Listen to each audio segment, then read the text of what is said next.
Welcome to The Other Side, Beyond the Looking Glass. We're a spinoff of the popular podcast Through the Looking Glass, continuing meaningful conversations with a focus on solutions. Join us as we dive below the surface, openly addressing trauma, barriers, communication, and cultural factors that impact relationships. We aim to build understanding, provide resources, and cultivate healthier connections. While our topics can help all, our primary focus will be on the communities of color. So let's explore Wonderland beyond the looking glass as we uncover paths to healthier bonds, healing, and a more authentic you.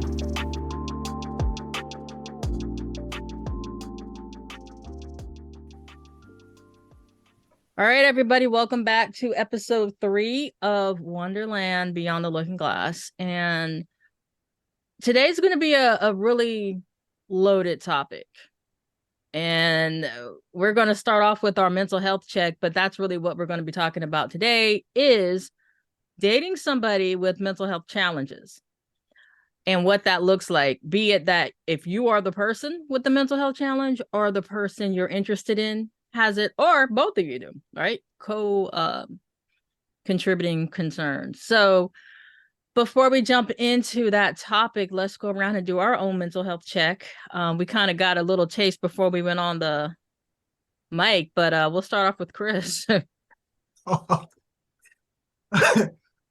that's dirty. I'm doing great. Wonderful. Man, yo, I'm awesome. Wow. Life is good. That must have been one hell of a trip to the grocery store. Oh, wow.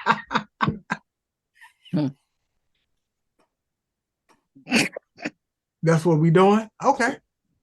It's all What about you, Keisha? Today was a good day.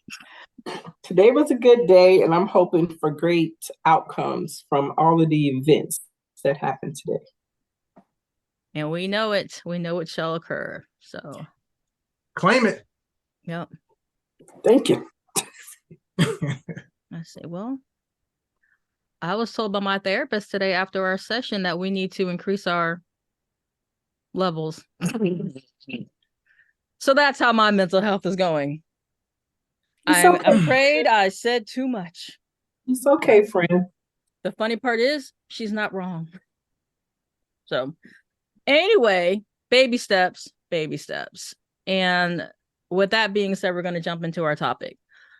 Mental health challenges, and I will make a caveat that this is not supposed to replace or diagnose anybody in this conversation. And if any of this sounds familiar or you feel you need some additional assistance, there is assistance. You want to check your local mental health professionals.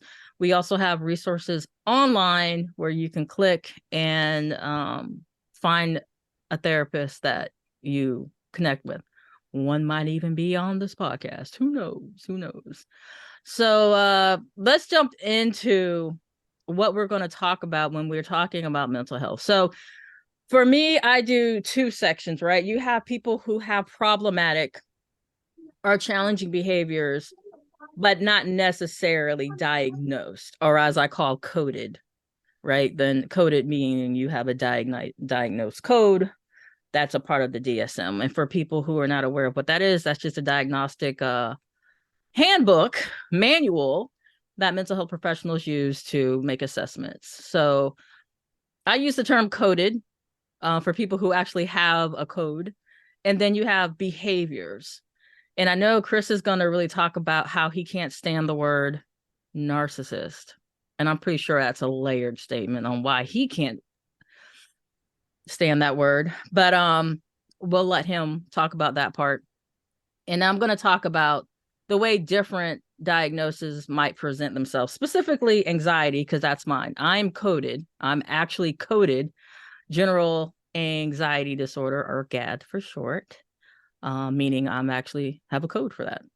While a lot of people will talk about having anxiety, like I'm stressed out about this, that, and the other, mine comes in different ways and different flows.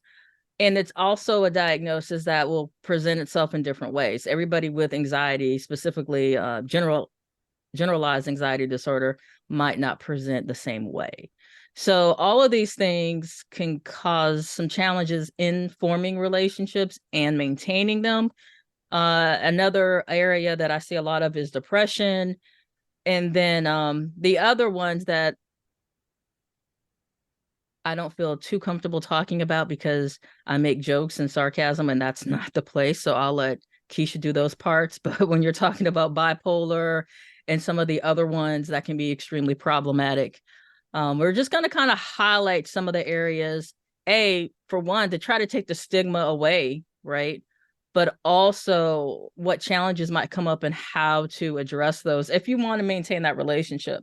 So throwing that out there, like I just told everybody, I'm coded generalized anxiety disorder, also a part of post-traumatic stress, which is a result of victimization that I've experienced in my lifetime. So I have a pretty extensive trauma story.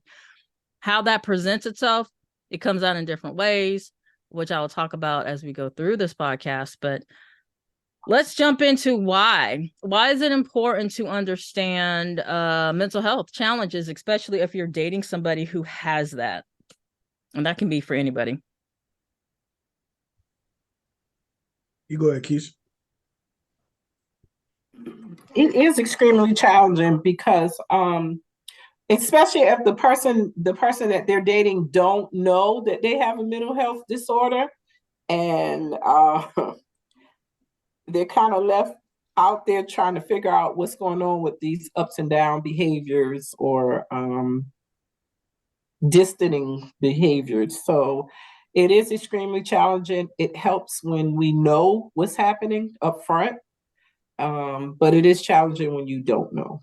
It's also dangerous when you don't know, all depending on what diagnosis the person have, especially if they have antisocial personality, aka for sociopath or psychopath. If you're dating somebody with those diagnoses and they didn't let you know, when you find out, it may be too late. Right.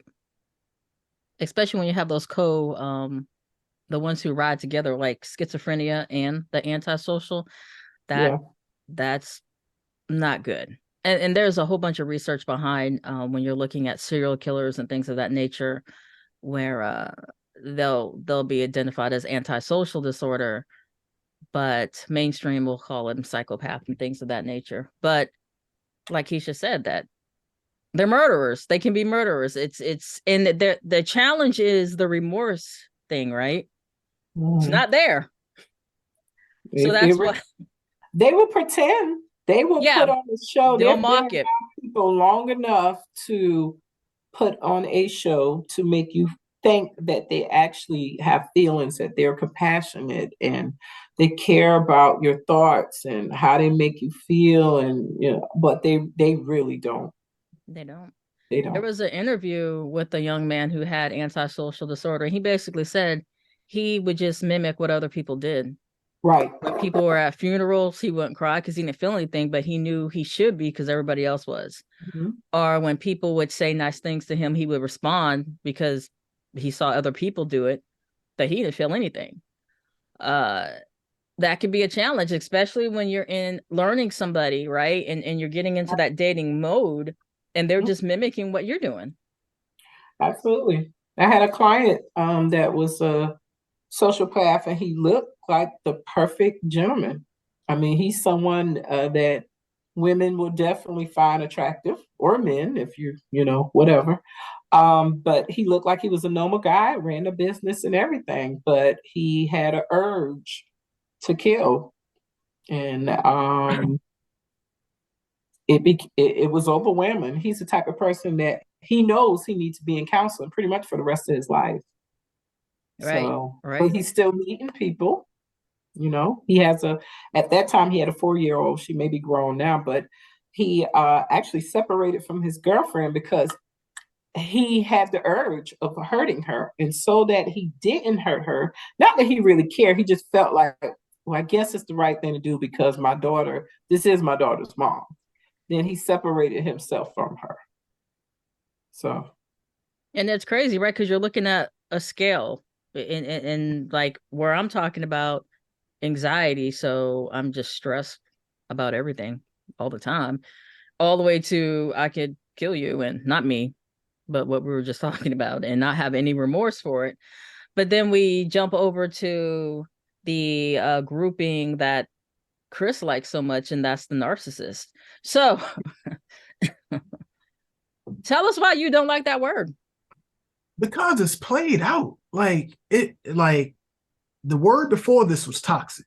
When you talk to people and everybody said that the previous person was toxic or was a toxic relationship, toxic environment. So then it went from toxic to the other word. And I'm not going to even say it. They just hate it. It's like, and then when you get them to give you examples of it, they give the examples, but then I don't know, it's just too broad of, I know there is a clinical term for it, but I think when people use it, they just use it for just it's just an umbrella. It's going to cover everything, and it shouldn't be like that. And that's probably the same way they use depression, right? And anxiety, where it's behaviors, right? But not a diagnosis. There's timelines and a variety of different things to get an actual diagnosis. And we're not going to go through that all here, but there's stipulations to this thing. So when I am working with a client and they're saying, well, he's crazy, he's a narcissist, I will explain to them that it is a diagnosis, right? Narcissistic personality disorder, or NPD, that's an actual coded disorder. But a lot of people will just use problematic behaviors and throw it all under that one umbrella. So you're absolutely right. And I think that takes away the impact of the word on a mental health stage.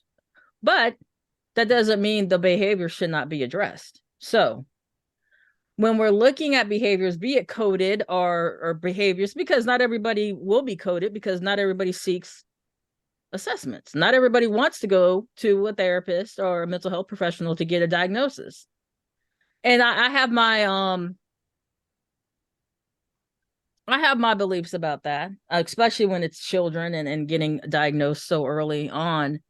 But any that's to each their own. Just like, medication. Some diagnoses absolutely do need medicine management, right? And some people can be fine without it. So, but again, that's an individual's decision, unless you're at one of these higher level challenges that require it for everyday life. So what would it look like? Let's start with, you're the one who has the challenge, right? So I don't know if either one of you want to talk about any concerns or behaviors or things that have come up within your relationships, but I know for me personally, mine shows up with just keeping everybody distant, because it's, okay, can I trust this person? Do I want to do the work and find out this person's garbage, and automatically just going for the worst? Like, you're going to disappoint me. And so before I go through all that part to get to the disappointment, I'd rather just not. Now, could that be my anxiety? It could be, but it also could be just maladaptive behaviors that I've developed dealing with crappy dudes. But either way, these behaviors are impacting the relationship. So let's say you're let's look at the grouping of the depression and the anxiety in these areas, because there are a large population with those diagnoses. What are some suggestions or things you would tell somebody who kind of has to go through or get through those concerns to actually want to be in a pairing? So I'll start with you, Keisha. So as far as what I tell the person who's getting in a relationship with the person? No, the person who has the challenges. Okay, so what I tell them in regards to pairing with someone else? Mm-hmm. Be upfront. If you meet someone and this is someone that you're really interested in moving forth with them, let them know. And if you know what your triggers are as far as with your anxiety, talk to your partner. And I mean, it is going to take building trust, because it is up to that individual. Maybe they don't want to deal with somebody who have anxiety and stress over everything. That's a challenge by itself, because you're constantly in the mode of reassuring them that everything is going to be okay. So, but it's a chance you just have to take, and being honest, letting that person know. And in doing this, you're actually hopefully building a safe haven where they're aware of what your triggers are. And if they are someone who genuinely care about you, they'll be willing to help safeguard, to help protect you so that you're comfortable, and, to help you alleviate stress. And we also want to highlight too, it can present differently. Like, I have some individuals that I work with who have anxiety, and theirs is everybody hates me. That's how it presents. No one likes me. If you look at them in the wrong way, that person hates me. Where mine presents completely different. Mine presents where everything I do has to be at a perfection. It comes through in perfectionist, and I can't stop working on something until it's done, and I can't go to sleep until I'm done with doing what I'm doing. So my anxiety isn't problematic in the sense of I care what other people think, because I'm literally the opposite. I could care less. I don't care what other people think about me. But when it's my work, like, I'm not going to half-ass anything that my name is attached to, because I take pride in it and my work ethic is through the roof.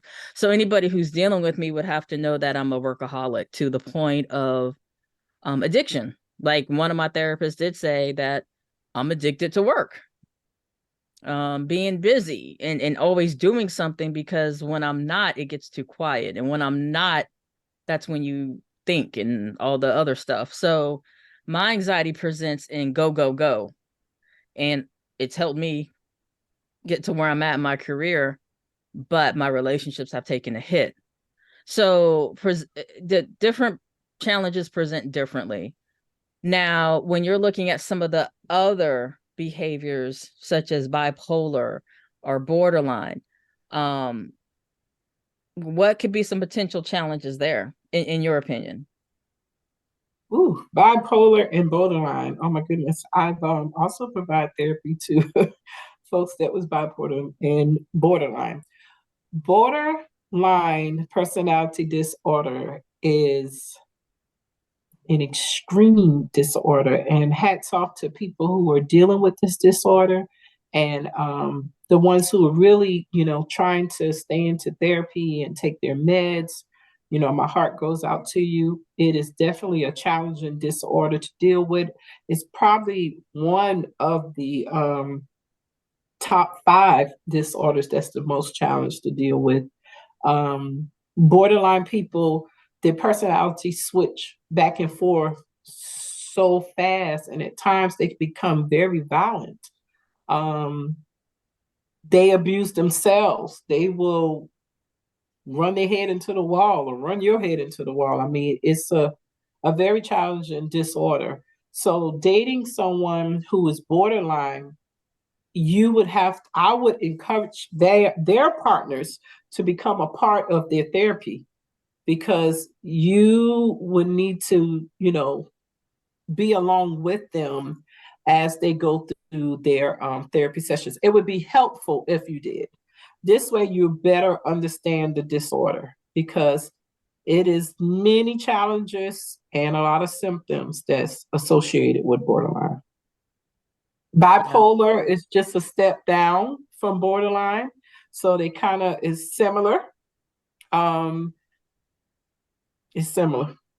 It's just a step down. Chris, have you ever been in a relationship with anybody who has had those concerns? Yeah. So to follow up with something that Keisha said a little while ago about being like open and transparent, if you are the person that's kind of having these things go on with you. So just being open and transparent with it. But I would want to follow that with, like, how soon should you discuss that with somebody? Is that something that's like a first date kind of conversation, or like how soon should this be talked about? Because, and I say this because I can look at it two ways. if you tell someone too soon, it can almost feel like just you're dumping just a lot of them and you're giving them all this at once. And I've been in that position. But then also, you don't want to get so far down the line where you've developed this emotional attachment with this person, and now they bring this up to you, and now you have to kind of decide, even though you're like, man, I haven't recognized this in all of this time we've spent together and everything. But now it's like you might now pay attention to it a lot more, or you're just looking for it. And I mean, like I said, so it's like, when would be the right time? I think it depends on what the diagnosis is. Because I know for me, dating me or not, I'm very open about having anxiety. I don't care. Like, I'm anxious. I'm gonna be planning. I'm gonna be looking for the exits to make sure I know what we need to do before we go someplace where it's crowded. And you're gonna know it because it's a part of who I am. But it's much easier to talk about anxiety and depression because people have those symptoms throughout life, right? Everybody at one time in their life has been stressed out. Everybody at one time in their life has been sad. Now, the other mental health challenges probably would be harder, I would think. I mean, I really can't speak to that because, like I said, I only deal with anxiety. But I would think some of the other ones would be harder to have that conversation. But when somebody goes into an episode or becomes episodic, you're going to see these behaviors. Absolutely. And you're gonna have to have the conversation. Some stuff you can't hide. No, but like Keisha said, a lot of people they hide it very well. They can mask it for long periods of time. If it's treated, they may be able to hide it a little longer. But if it's untreated, it's gonna you show may up. see some symptoms on the first date. Right. It just all depends. So some people, unfortunately, some people who have diagnosis that require like ongoing medications, once they level off on the medications, they feel like they're fine. So then they stop taking the meds. Some people stop going to therapy and then they rebound, you know. So if you're meeting with them in the period where they're off their meds and they're starting to slip again, you may see some symptoms on the first date or second date, you know, and or it when may they get not be stressed until they have this manic episode and they end up being inpatient until you know, and that's when you find out. And that's another good question to ask when you're dating people. I know we want to ask, have you ever been in jail? But you also need to ask, were you ever inpatient voluntarily or involuntarily? That's definitely a good question to ask. And if so, why? What was going on? Okay.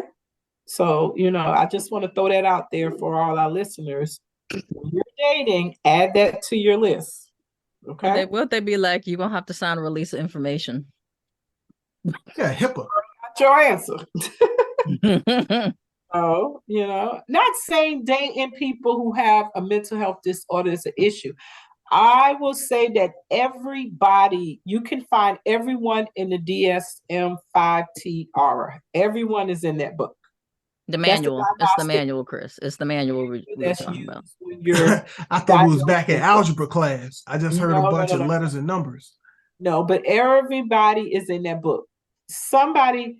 Everybody, I feel, and this is my opinion, in this world, you can find something in that book that's like, yeah, that's me. And it could be an overlook or a diagnosis that just you just never, it's just an undiagnosed symptom or something that you have going on. For me, it's ADD. My focus sometimes can be completely off and I have to bring it back in, like, okay, bring it back in, bring it back in, bring it back in.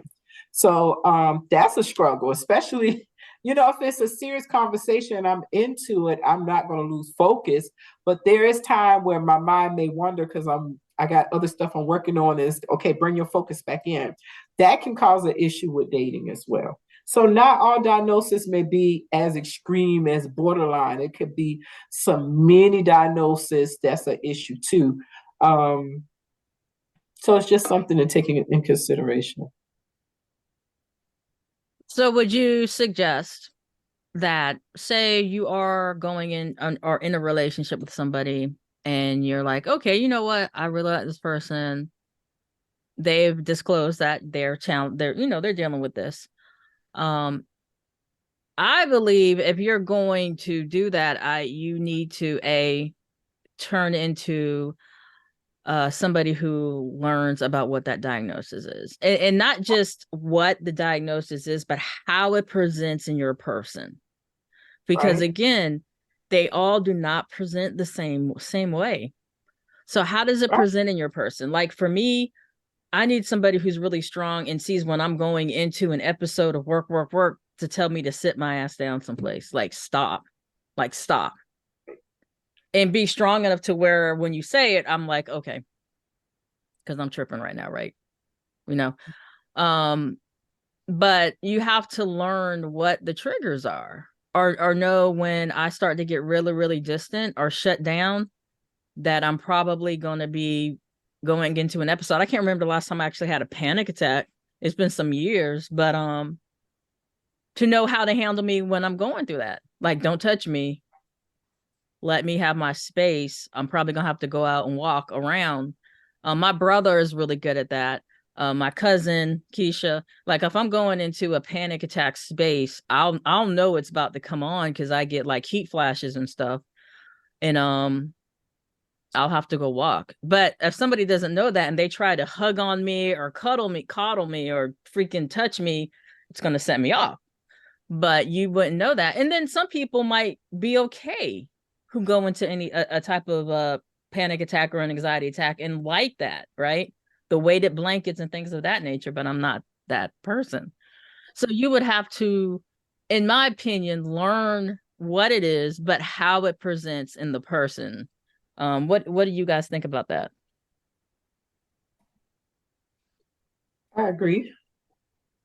I agree. You do have to learn. That's why I encourage, I said it for borderline, but it can be across the board. If you if you're dating someone who's already in counseling and they have like a mental health diagnosis, then ask, can you come to a session or go to a couple of sessions with them? And I'm sure that therapists would be open to assisting you with understanding this person diagnosis more if you're not as comfortable as in explaining it, or you can do the research yourself. But Yeah. I think you should ask your partner, the person who may have the mental health disorder, what is the things that triggers you? What are your triggers? What are the things that relax you, so that you know how you can best assist them if they're having a moment. Right. Look for your nonverbals. Like I'm a leg bouncer. So if my leg starts bouncing, or if I'm tapping, that means I'm processing, like something is going. Now I'll have no problem with somebody like touching my hand to stop it, and because they're picking up that I'm anxious, but those are like nonverbals for me. I don't know what would be some potential nonverbals for some of the other challenges. Like, and it's not going to be nonverbals for all of them, right? Because would narcissistic personality disorder have a nonverbal? Like, because that's more of a presenting personality in interaction versus your heart's palpitating and things of that nature. Like, so how could you tell if somebody has that? Like the ones that are easy to kind of mask, and I'm mimicking you, but I feel nothing. That, I mean, now that right there that would be tough. You would, really have to like pay attention. Not saying that you wouldn't be paying attention anyway, but it's just, that right there, that it'd be a lot. Mm-hmm. That would suck. Because when Yeah. you're already in it, you got all these feelings for somebody and they literally they don't have the capacity. It's a tricky diagnosis. That one is, from my experience, the symptoms are more so identified by their actions and what they say, and their reactions, reactions, and their behaviors. It seems like it's more easier to identify that disorder. And here's a little cheat code. If you're with somebody and you start Googling their behaviors, you got a problem. If you're with somebody, that's how I found out what a covert narcissist was. And then he started calling me a covert narcissist, and then that was our pet name for each other. We were covert narcissists together. That sounds toxic. Yes, it was. If you start Googling somebody's behavior, that ain't normal. That ain't normal. What if you want to know how to then be around this person or interact with them or help them out? That's different. I'm talking about you interacting with them and you're like, okay, what's your deal? And they're like, I'm fine. What's your problem? You're like, okay, when they do this, they're doing this, they're doing this. Oh, okay. That type. Now, if you're like, okay, this person has depression, how do I support them when they're going through an episode? That's completely different. You're being a supportive mate. But I'm talking about you're in a relationship with somebody and they consistently do stuff and they're gaslighting you like, no, that's what you're doing. And I'm not going to sit here and lie. Like, I have given almost everybody I know that the narcissistic personality little quiz, and everybody scored high. Chris scored, I think. And honestly, depending on your job and everything else, I'm not going to say everybody on the planet, but a lot of people have behaviors that fall into that category, but not to the point of having a diagnosis. Because for you to be, let's say, a business owner, you have to believe you can do it. You got to, for you to be like, I'm about to walk into this boardroom and freaking take over, you have to have a level of narcissistic personality. Because if you didn't, you wouldn't have that moxie, right, to walk in there and do that. It's when it impacts your life on an everyday level and the length of time you're exhibiting behaviors, that's when it starts to become problematic. So even though Chris does not like the word, there is an actual diagnosis for it. And I agree with him on the fact that the overuse of the word has taken away the purpose of why people have diagnoses and try to get help. Now, do you feel having a diagnosis can be a deterrent for somebody in a relationship? Yeah. Because like, are there any ones that you're like, well, I don't want you to put that out there. Do you feel that some are much easier to deal with than others? It all depends on the person, because even with me, with like the focus part, that might drive somebody crazy who's OCD or something, they may have a disorder too, so it just all depends on the person. It depends on the mate. What about you, Chris? Yeah, I mean, it depends. Well, I think it depends on both individuals. I mean, like I said, I don't want to just put it on one side, but it depends on both individuals and how they're able to get through this together. And it's not just one person going through it or the other person going through it. They're actually going through it together. And are they willing to handle that together? So I wouldn't call it like an issue. I mean, it can be an issue, but if the two people willing to work on it and get through it as one, then no issue at all. So here's another layer. What if both parties have a mental health challenge that feed off one another? What does that look like? Because I've seen that happen. Me too. A whole mess. Holes in the wall, shooting up the house, fighting. That was, I hate to even call it a disorder, but anyway, it was one of the top 5. How do you support? What is a suggested method or something that can be done in relationship to that? Obviously, you want to stay treated. Individual therapy, support groups, couples therapy, and medication and prayer. And prayer. And prayer. It ain't funny. I'm not laughing. I did. Oh. So my next and final question before we wrap it up.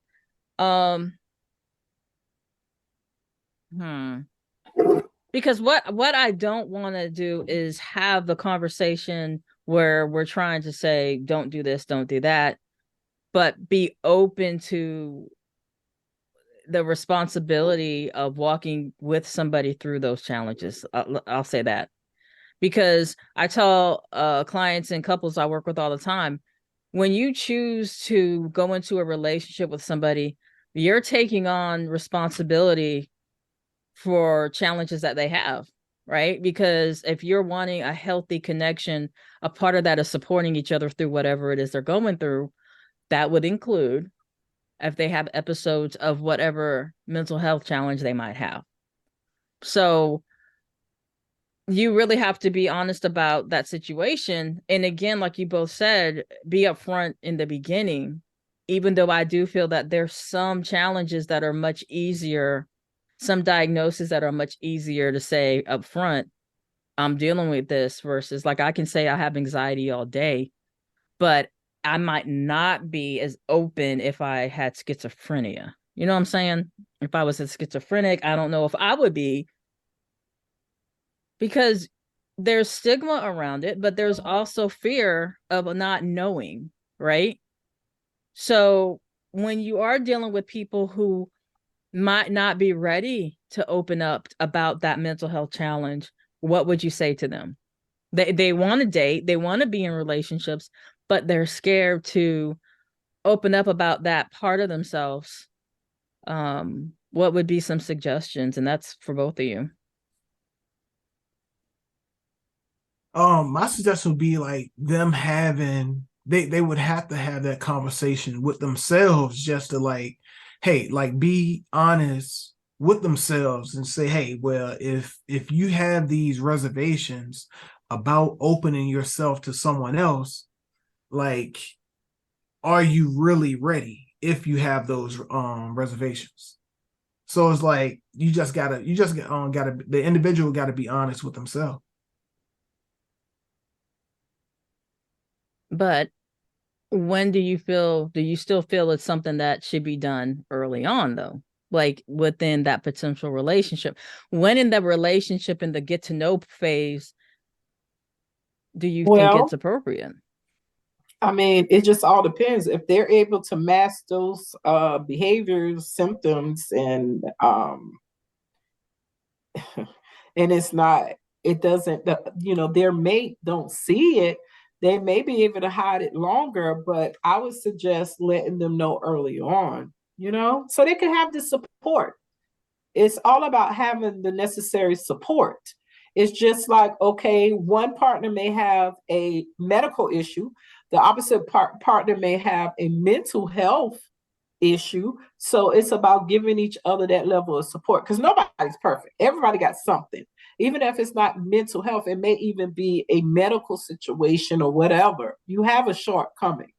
So just think about it like that. If you share it with that person, you can possibly gain their support instead of having it in the back of your head, like, oh my gosh, I really don't want to tell them. And I have to make sure I'm on my best behavior so they don't see this and they don't see that. See that. Let them know, because I'm sure that person with the mental health issue is going to have to be a support for their partner for something. Right. So. And I like the fact that how you brought medical into it and working on the stigma of mental health, right? To understand it's a biological concern. So it's medical. It's just happening in the brain. So it's just like somebody can talk about having cholesterol issues, blood pressure issues, and things of that nature. We should be able to talk about the other, mental health challenges just as easy, because it is something that's impacting the body. It's just in the brain. So right. I'm glad you brought that up as well. And just making sure that everybody understands We all have our challenges. In my Bob Marley quote, like, everybody's gonna hurt you. You just have to find who's worth suffering for. Like, that's such a heavy quote, but it's so true. You know, who's worth it? And what's the return on investment for you at the same time? So heavy topic tonight. And definitely check out the description. We'll have some other information there to assist you if you're going through your own challenges, if you're supporting somebody going through it, or you just want further information. Know that finding the right person is essential, because if you are going through challenges in different areas and you are paired up with somebody who doesn't understand or mocks you or mimics you or makes you feel less than, that's not your person. Right? So what do you guys have to say before we close out? Just always having that open line of communication and just being transparent early on. Because then, like I said, sometimes if you're not, then the person may down the road feel as though you were trying to deceive them. Mm-hmm. Would you agree, Keisha? I would agree. And then another thing too, you know, a lot of us didn't ask to have these disorders. So sometimes they're awakened because of behaviors we have done, like using alcohol or drugs, but it was still a disorder that was already bedded. So you didn't ask to have these disorders. So the fact that you're trying to make sure that you stay mentally healthy by getting the counseling and taking your meds is excellent. I applaud you for that. So if you're out here and you're dating and you're being open and letting the person know, and they're not willing to accept that from you, then it's okay. Then that's not your person. Right. But there will be somebody that you'll come across who will love you for you with all of your flaws, all your goods and your bads. So just be encouraged and continue to live life, be happy, and meet new people. Yeah, your person's out there. So, Mm-hmm. All right, everybody. Well, thank you all for, if you gotten this far, I'm pretty sure you got a lot of good stuff to bring up in your inner circle. And if you need any additional information, definitely reach out to us. We'll be more than happy to either assist or guide you to wherever you need to get further information from. So, as always, you guys take care, stay safe, and be well.